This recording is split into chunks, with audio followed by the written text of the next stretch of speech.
ओम नमो भगवते वासुदेवाय। नमस्कार। आज मैं आपको वैशाख मास महात्म्य के अध्याय 7 की कथा सुनाऊंगा। आप इससे पहले के अध्याय के सभी वीडियो मेरे चैनल पर देख सकते हैं। बोलो भगवान विष्णु की जय हो। नारद जी कहने लगे कि मिथिलापुरी का राजा यह अद्भुत चरित्र देकर ऋषि के आगे हाथ जोड़कर खड़ा हो गया और कहने लगा कि महात्मा, इस धर्म को विस्तार पूर्वक सुनने की मेरी इच्छा है, जिससे यह इक्ष्वाकु वंश का राजा मोक्ष को प्राप्त हुआ। श्रुतिदेव कहने लगे कि राजा, तुम धन्य हो जो युवावस्था में ही तुमको भगवान के प्रिय धर्म के लिए इतना प्रेम है। बहुत धर्मों के संचित शुभ कर्मों के बिना प्राणी की बुद्धि भगवान की कथा आदि में नहीं लगती।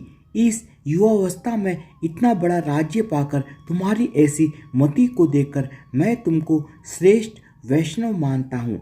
इसलिए मैं यह श्रेष्ठ वैष्णव धर्म तुमसे कहता हूँ, जिसके श्रवण मात्र से ही प्राणी जन्म मरण के बंधन से छूट जाता है। जैसे प्रत्येक मनुष्य के लिए शौच, स्नान, संध्या, तर्पण आदि नित्य नियम के कर्म है, वैसे ही बैसाख माह के भी कुछ कर्म हैं। बैसाख धर्मों के समान और कोई धर्म नहीं है। जो कोई इन धर्मों को नहीं करता उसको स्वर्ग प्राप्त नहीं होता। जैसे बिना राज्य की प्रजा उपद्रवों से नष्ट हो जाती है, वैसे ही बहुत से धर्म भी नष्ट होते हैं।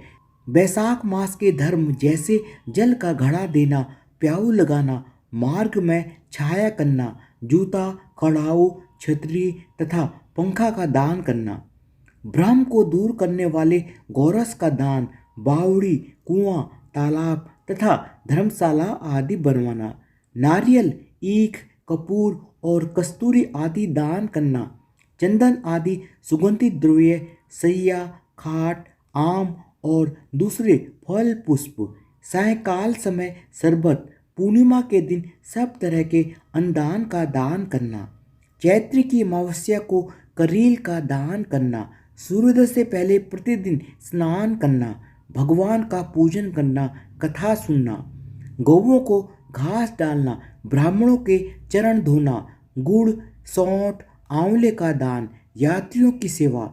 जो स्त्री बैसाख मास में भगवान का पूजन फूलों से नहीं करती, उसको पुत्र का सुख नहीं होता, उसका पति और आयु भी नष्ट हो जाते हैं। इस मास में भगवान विष्णु, लक्ष्मी और अपने पार्षदों के साथ इस पृथ्वी पर लोगों के घर में जाकर उनकी परीक्षा करते हैं।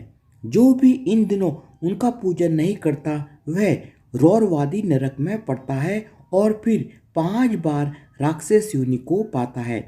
इसलिए इस मास में अन्न व जल से भूखे प्यासे प्राणियों की रक्षा करनी चाहिए। धन्यवाद। इसी के साथ वैशाख मास महात्म्य के अध्याय 7 की कथा समाप्त होती है।